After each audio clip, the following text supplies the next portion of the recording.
mystery, so welcome back to my channel.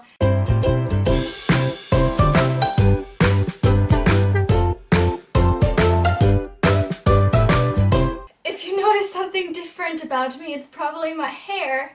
I got it cut just a few days ago and I think it's a little bit too short. I think I'm gonna love it in like 2 weeks when it's grown in a little bit. But right now, I just look like a mushroom. So we're just gonna accept that and move on. And hopefully in a few weeks, I'll be coming to you with a bit more of a presentable hairdo or whatever. Anyway, this video is going to be my August wrap-up, which is truly a tragedy. Due to the fact that I ended up spending most of my month here, and sometimes here, I literally read nothing all month. I finished my second book on the 31st, which was yesterday. And I think at that moment I was like, I can't do a wrap-up talking about just 2 books. And so I read another 2 yesterday. Yes, you heard me correctly. I doubled the amount of books I read in August in a single day, just because I felt like it. There was definitely an element of like, oh my god, I need something for my wrap-up, but also I really wanted to read yesterday. I had a headache and I was lying in bed pretty much all day and I was like, reading. That's what I need to do right now. Anyway, so I ended up with 4 books. So this is still going to be a bit of a shorter video, and I don't have any stats because I think that's pretty pointless when you have only 4 books. However, I am planning on doing like a collective stat video at the end of the year, and I will definitely calculate these in. Moving on, here are the books I read in August. So as always, we're going from worst to best, and my worst book this month was Flying Too High by Carrie Greenwood. I gave this 3 stars, so it's not that bad, but still worse than the rest. This is the second book in the Miss Fran Fisher Investigate series. I read the first book, I think, back in March or something like that. And I really enjoyed the first one. I gave it 4 stars. It's set in, I think, the 1920s, and it follows this female detective who's really like very feminist and very self-assured, and she is also quite promiscuous actually, but she always finds a way to solve these crimes. And in the first book I found her really charming, and I found the book itself really charming, and I felt like it had a lot of character to it basically. And the mystery was also pretty nice and intriguing. It's not like the most suspenseful thing, but it was pretty decent. And this one I just felt like it fell a bit short for me. To me, it was lacking the charm from the first book. It was lacking just the appeal somehow. I don't know what it was. I can't put my finger on it. This book is so short, and still it took me like a week to read it, or even longer. 2 weeks maybe? I don't know. I didn't find the mystery compelling. I didn't get myself to care about any of the characters. And honestly, at this point, I'm actually not even sure if I want to continue the series after this. I know there's like, I don't know, 50,000 more books. But one of these books is 10 euros each, and I just don't know if it's gonna be worth my time and money to buy it when I just find it a bit lackluster. And I've heard people say that they find a series that was made on it a little bit better, so maybe I'll just watch that instead. I don't know yet. Let me know if you've read the series and how you think like it continues, if it gets better or worse. I'd be really interested to know. Next, I have a book that I rated 3.5 stars, and that's actually the last book I read. I finished it at like 3 AM this morning, so technically I finished it on the 1st of September. But we're just gonna ignore that. And so that book is I Let You Go by Claire McIntosh. This is a thriller, and it follows a woman that happens at the very beginning of the book. So she walks with her little 5-year-old son on the road, and he lets go of her hand and runs across the road, and a car hits him and he dies.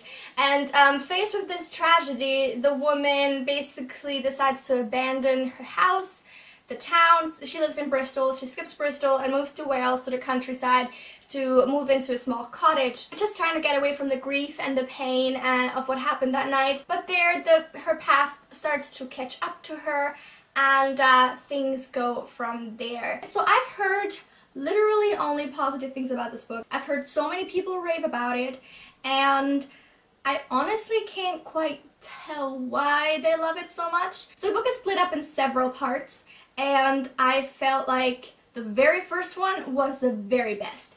It was very suspenseful. I was on the edge of my seat. I was just waiting for what was gonna happen. I was really, really like on edge. Then a twist happens, and it's pretty much like the biggest twist in the book. And from that point forward, I was like, ugh. And there were like 3 more parts to read, and none of them were as compelling as the first. And I don't think that's how a book, you know, should be structured, with its strongest point happening like, I don't know, 200 pages or 100 pages into it. Like, that's not good structuring. And I overall just felt like this book let itself be carried by that twist much too strongly. Like, if you take that away, everything that's left is such a basic story. It has like, it ticks like all the trope boxes. It has so much just unoriginal stuff in it, I want to say, and it just, you know, couldn't keep the momentum from the first part going. I was just feeling like all of a sudden, oh, it's this kind of story again. And then from that point forward, literally everything that happens is 100% predictable. It's so cliched. It's just, it drove me crazy. I didn't put the book down until 3 a.m. so there definitely was some or quite a bit of incentive for me to keep reading, and I did want to know how it would end. But all the while I was kind of afraid of how it would end, because I knew it was pretty much going to go the way that I thought it was, and that's just never a feeling that you want to have while reading a thriller that's supposed to be just, you know, keeping you on the edge of your seat and be suspenseful and take you aback. And this next little bit is possibly going to be a small spoiler. I wouldn't consider it a spoiler, but maybe some people would, so if you don't want to hear anything else about this book, just skip ahead until I put it down. But the worst part about this book for me was that there was a character in it, a man, that literally I have read about in every single domestic thriller I've, you know, ever read. Ever. He literally ticks all the boxes of psycho, abusive boyfriend. Like, he wants his woman to be chaste but also sexual, but not too sexual, but not frigid, and he wants to be in control of her like all the time. Like, she can't have friends, she can't see her family. He controls what she eats, he controls what she does, he like ruins her. Like, there's little moments of him like dismantling her life pretty much, and like he gets pleasure from that, and it's just so so overdone. I've said this before about the psycho killer trope that I also hate, because it's literally the worst thing to end the book with, where it's like, oh, the person was just like insane. That's right, I did it, and I'm like, that's so unsatisfying. And that's kind of the same with this one, where like, I don't want to read about a man that's literally his only motivation for doing anything. It's just that he's pretty much insane. Like, thank you, but no thank you. Did I say I gave this book 3.5 stars? I gave it 3 stars actually. And pretty much they're just for the first part and for my overall enjoyment of it. But if I like think about it, it's not that great of a thriller, and it's definitely overhyped. And I wish somebody had told me that before, instead of everybody just being super like raving about it. I mean, obviously if that's their opinion, fine. But yeah. Then I read The Mermaid and Mrs. Hancock by Imogen Hermes Gowar. This I gave 3.5 stars to. It's literary fiction. It was shortlisted, or yeah, for the Women's Prize for Fiction of this year, and it's a really cool story. It follows a man called Mr. Hancock, what's his first name, who owns like a little company. He's kind of like not doing too well for himself, but he does okay, and he lost his wife and his son when his son was born. I think he's a merchant. I didn't quite just figure out what he does. Basically, I think he's a merchant, and he just owns some ships that sell things. And one day one of his captains comes to him and tells him that he sold his ship in turn for a mermaid. And at first he's pretty perturbed. He's like, what did you do with my ship? Like, what are you thinking? This is so stupid. But the captain like encourages him to like display the mermaid. And he ends up making quite a bit of money from that.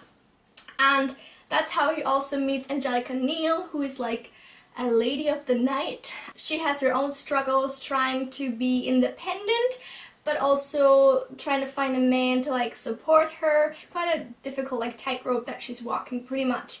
And the two meet and things go from there. And overall, I really did enjoy the book for the most part. I think it was a beautifully written story. Honestly, just for the writing style, I would 100% recommend picking it up. There are sections in this like that actually read like poetry. They're not part of the like normal story.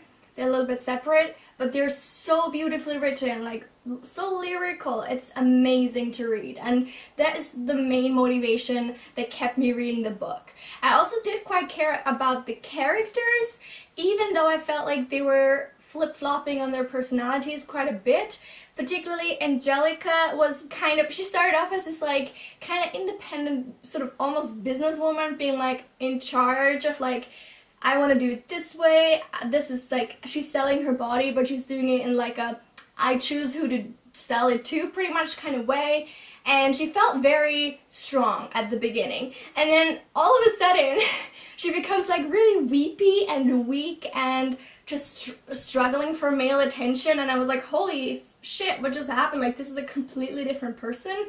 And then by the end of it, she again flip-flops into sort of like a domestic goddess type I was just so confused. I was so confused, and literally most of the things she did seemed out of character for the previous establishment of her character, and it didn't seem like character development really. It just seemed like all of a sudden she was a different person for no apparent reason. And I was really confused by that.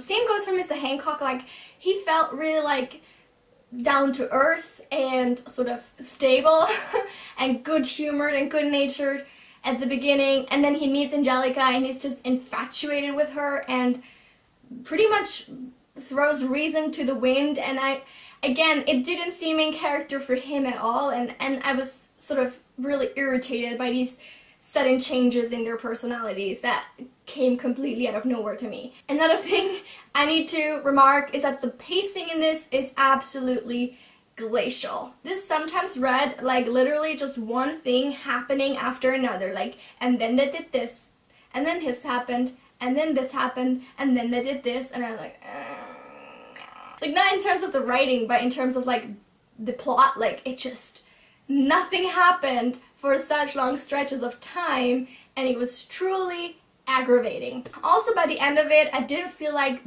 there was much of a point to the book. Like, I was constantly, especially in like the last third, I was like, okay, but what is the point to this? Like, where's it gonna go? It seemed like they're just like, we're making money, losing money, or like, it was like, things were going well, and then things were not going well, and then things were going well again, and then not going well, and like, that's the only like arc that was happening.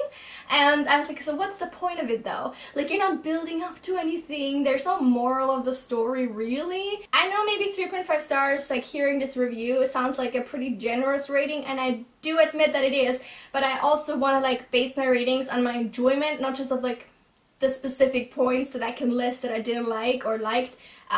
So overall, I did enjoy it. I had a good time reading it, even though sometimes it was really depressing when everything was going wrong and I was like actually having to force myself to read it for a little while until things picked up again. Overall, I think it's still a good book, and if you're not looking for like the super fastest page turner, but rather for a book that's beautifully written and put together and is really just an interesting story to read, then I do recommend it. And then finally, I read Sleeping Giants by Sylvain Neuvel. This was the other book that I read yesterday in a span of like 5 or 6 hours, I think. This is obviously very famous. It's the first book in the Themis, I don't know how to pronounce that, files, and it follows a young girl. Basically, as a child, she falls into a hole that has a huge metal hand in it, and that's like a huge scientific discovery, and as an adult she becomes a scientist and actively researches that and is trying to find out what happens. They're like starting to piece together this body,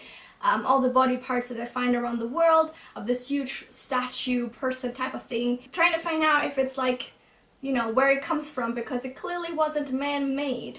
And the book is told in file format. It's similar to Illuminae, where you have like interviews that make up the majority of the plot, and then you have a few like journal entries that read more like normal prose, I guess. And while I really didn't like Illuminae, and like the format of it was a huge part of it, because I felt like there was no actual point to using that format to tell the story and it didn't work, it 100% worked for sleeping giants.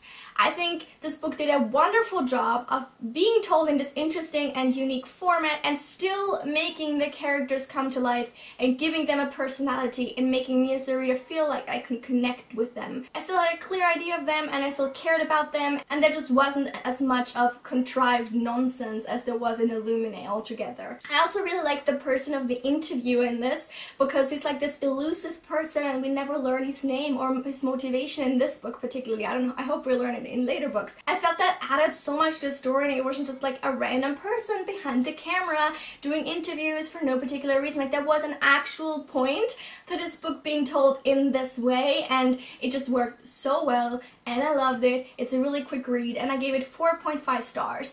If you haven't read it, I definitely recommend you pick it up. It's sci-fi, but it's not like too heavy on the science, and it's just really interesting, and I'm so excited to see where the story goes, because that cliffhanger, my friends. And yeah, that was probably the shortest wrap-up in the history of wrap-ups, at least on my channel. So because of that, I thought I might as well share with you a few of the books that I am currently reading, because I'm like in the middle of a few things right now. The first is Alice's Adventures in Wonderland by Lewis Carroll. This is the illustrated edition by Camille Rose Garcia. And I was gonna read this for the Booktubeathon. Actually, all the books I read this month, I was supposed to read for the Booktubeathon, but I didn't. This was another one of those, and I really want to read it because I do have actually a retelling of this that I want to get to, but I want to read the original first. I think that makes a lot of sense. Next, I'm also currently reading Arabella of Mars by David Dillwine. This is a reread, and I'm rereading it so that I can read the sequel, but every time I tried to read it, I felt like I was still remembering too much from the first book, and I wasn't just feeling it. I'm just like not in the mood for YA right now at all. And even though this doesn't read like YA a lot, it's just the fantasy of it. Or like, I don't even know what it is. I'm not really feeling it right now. I still think it's a fantastic book, and if you haven't read it, you should, but for me, I'm just like not in the right headspace to continue, I think, right now. So I also like to have like an ebook always like going on while I read other books, just in case I can't like bring a physical book with me somewhere, so I have like my ebook to read.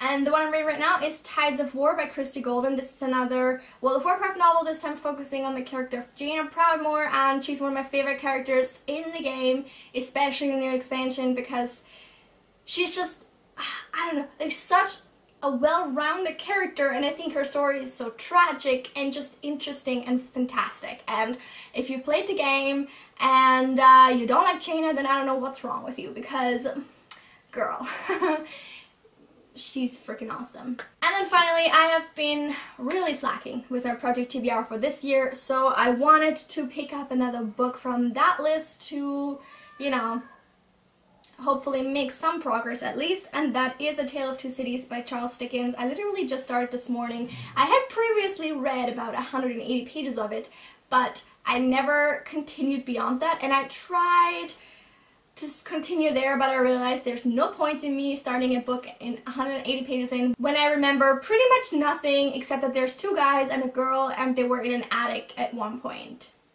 Like, I'm pretty sure a bit more than that happened in 180 pages. So we're just gonna start from the beginning. I'm now, what, 14 pages in. I started this morning and I didn't get very far yet. So I'm hoping to read this in one go this time, because I don't think it would be very helpful to stop again and then possibly have to start from the beginning all over again, because that's just really tedious. So that is it for my August wrap-up and all the books I am currently reading. I hope you guys enjoyed this video. I'm sure my September wrap-up is gonna include a lot more books again. I'm really excited about that, because I am like super behind on my Goodreads challenge. I think like 5 books. Wanting to read like 10 books a month, I need to read like 15 this month to catch up. So there's a lot of reading ahead of me, and I'm actually quite excited.